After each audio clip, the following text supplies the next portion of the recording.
the watchers in the woods. The compass needle spun wildly before going completely dead. Sarah stared at it, a cold dread settling in her stomach as the forest around them fell into an unnatural silence. No birds, no insects, nothing but the sound of her own rapid breathing. "Jake," she whispered. But her boyfriend was already looking up at the sky, his face pale in the dying campfire light. 3 days into their camping trip in the remote Blackwood forest, they thought they'd found the perfect spot, miles from any trail, surrounded by ancient pines that blocked out most of the sky. Now, as strange lights pulsed between the branches above, Sarah realized they weren't alone. They never had been. The lights weren't moving like aircraft. They hovered, shifted, and danced with an intelligence that made her skin crawl. The air itself seemed to thicken, pressing against them like invisible hands. "We need to leave. Now." Jake's voice cracked as he kicked dirt over their fire, but the embers continued to glow with an eerie blue light that shouldn't have been possible. That's when they heard it, a low, thrumming sound that seemed to come from everywhere at once, vibrating through their bones. The trees began to sway despite the complete absence of wind, their branches reaching toward the couple like gnarled fingers. Sarah grabbed their backpack with trembling hands, but as she turned toward where they'd left their car, she froze. The path was gone, not overgrown or blocked, simply gone, as if it had never existed. Where familiar trail markers should have been, identical trees stretched endlessly in every direction. "This isn't possible," Jake breathed, spinning in a circle. We came from... His words died as he realized he couldn't remember which direction they'd entered from. The humming grew louder, and shadows began moving between the trees, tall, impossibly thin silhouettes that seemed to glide rather than walk. Their movements were wrong, too fluid, like they weren't bound by the same physical laws as everything else. Sarah's flashlight flickered and died despite fresh batteries. In the growing darkness, she could see Jake's eyes reflecting an unnatural silver light, the same glow that was now emanating from gaps in the tree bark around them. "Sarah." Jake's voice sounded distant despite him standing right beside her. "I can hear them, in my head. They're calling us."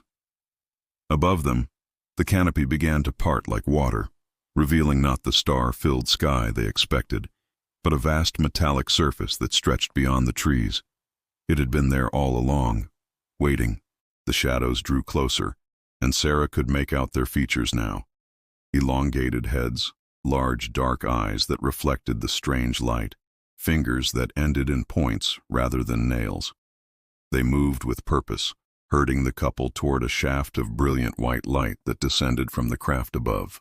"Don't fight it," one of them spoke directly into Sarah's mind, its voice like static between radio stations.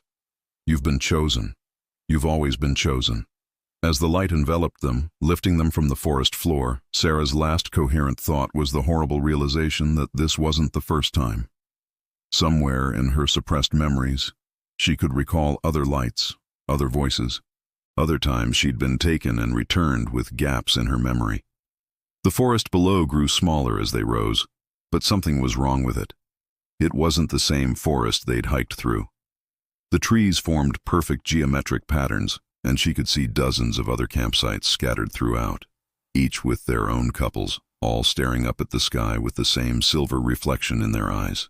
Inside the craft, the walls pulsed with organic light, and Sarah understood with growing horror that it wasn't a ship at all. It was alive.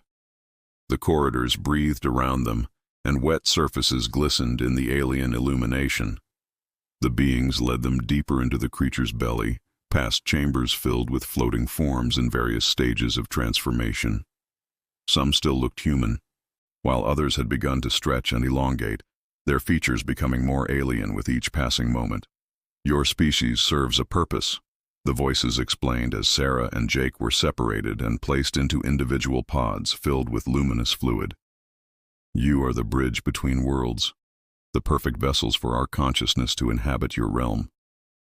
As the transformation began, Sarah felt her memories fragmenting, replaced by alien thoughts and impossible knowledge of distant worlds. She tried to scream, but found herself instead speaking in harmonious tones about the beauty of their purpose. The last thing she remembered as herself was seeing Jake in the pod beside her, his eyes now completely silver, smiling at her with someone else's expression as he whispered in a language that predated human civilization. When morning came, two figures walked out of Blackwood Forest hand in hand. They looked like Sarah and Jake, spoke like them, even had their memories intact.